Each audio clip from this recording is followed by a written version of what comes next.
Zed, not here right now.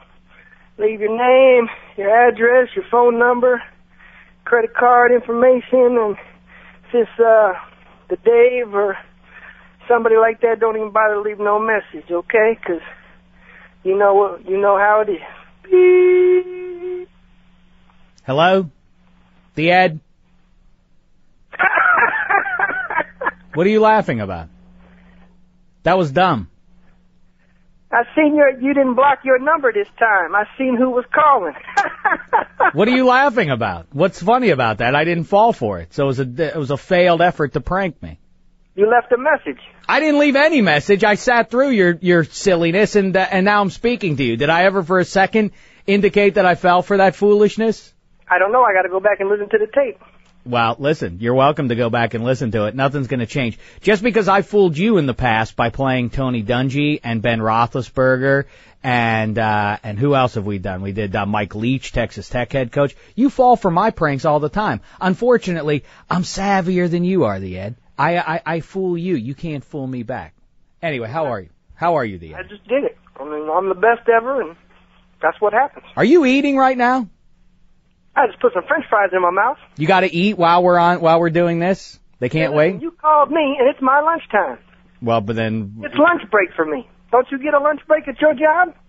I guess I do, yeah, but the point is I don't eat my lunch while I'm doing the show. Well, I mean, that's what you want to do. I do what I want to do because I got to do it, because if I never do it, I won't ever be able to do it. All right, I can't argue with that. Hey, the Ed, so how did everything go for you on Super Bowl Sunday? How'd you enjoy the game? Yeah, it's probably the worst Super Bowl that I'd ever seen until that fourth quarter. Uh-huh.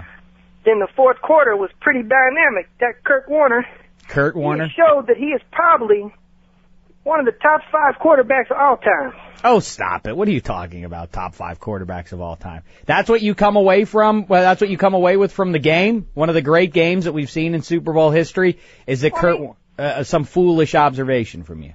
Well, these silly guys try to act like, oh, that's the greatest catch in Super Bowl history. Oh, and now this is like, they act like that I don't think that's how people talk. That Larry Holmes' nephew catched the ball.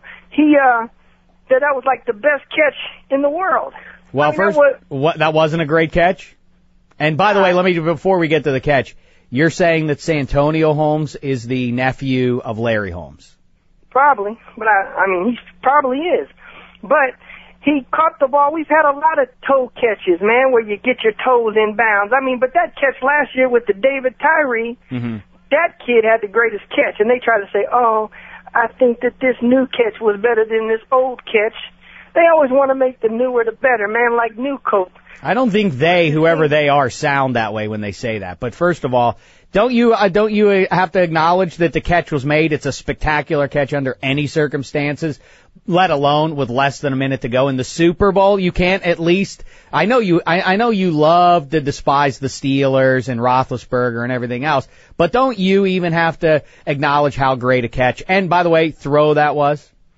It was coaching, man. That coach is good. I wish the coach could somehow pry away that guy, man, because he's just gonna melt away in Pittsburgh, man. He needs to be on a team that's like can win and do the right thing. I don't have any idea what you're talking about. You would like your favorite team, the Colts, to take Mike Tomlin. Why would they possibly want? Why would the Steelers ever let him walk away? Melt away. He just won the Super Bowl in his second season. Yeah, but I mean that's a fluke. I mean, it is. I didn't realize that. 12-4 was a fluke against the toughest schedule in the last quarter century. Nah, I ain't never heard about that.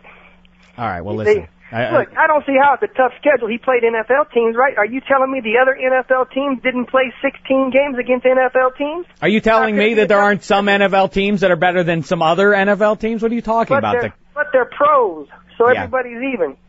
Well, that's fair. So, in other words, when the Steelers beat, let's say, the Cowboys in Heinz Field and they went into New England and destroyed them, that's the equivalent of a win at home against the Detroit Lions. Hey, they all get paid.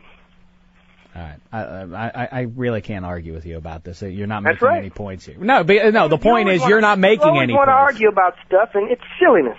All right, listen, here's something else we've been talking about quite a bit this week. What do you think now I know you've been probably... Are you all right there, the Ed? Yeah, the French fry went down the wrong pipe.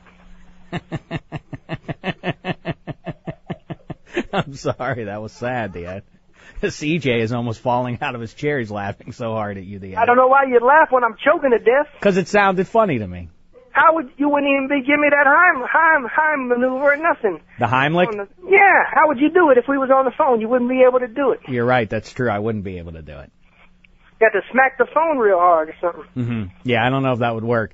I'm not a doctor, though. Maybe you're right. So anyway, listen, what about Ben Roethlisberger now?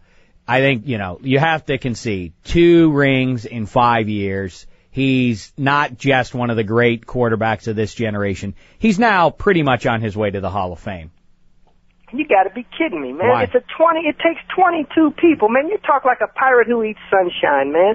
It doesn't make any sense. I mean, this guy, he's just a quarterback. Yeah. Is that all he is? He's he's like Trent Dilfer's little cousin. That's all he is. Yeah, Trent Dilfer. I don't remember Trent Dilfer doing anything like what Roethlisberger did in the last couple of minutes of the Super Bowl on Sunday.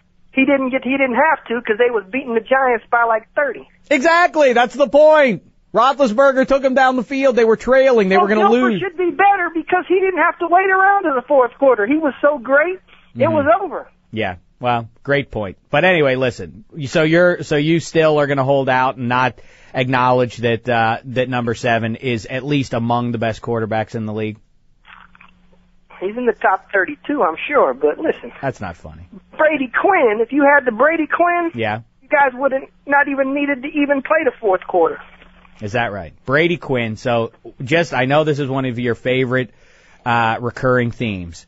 Your contention is Brady Quinn is better than Ben Roethlisberger. Oh, you said it, not me. No, I'm just repeating your words. I'm quoting you. Well, you know it. Except that you, in your infinite wisdom, don't know enough to pronounce Ben Roethlisberger's name properly. Well, I mean, I call him what he is. What is he? Benless Burger. All right, let's see. How can I take you seriously when you call him Benless Burger? That's not his name.